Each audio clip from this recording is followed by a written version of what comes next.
perangkat alat gamelan sing ditabuh kudune awakmu ya bisa ebit apa kuwi balonku cara gamelan cara langgam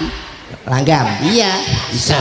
angel iki angel lho Pak angel iki langgam yen tawang Mas piye nyesal balon kuat dalima wong ayu rupa-rupa warnanya hijau kuning kelabu nimas merah muda dan biru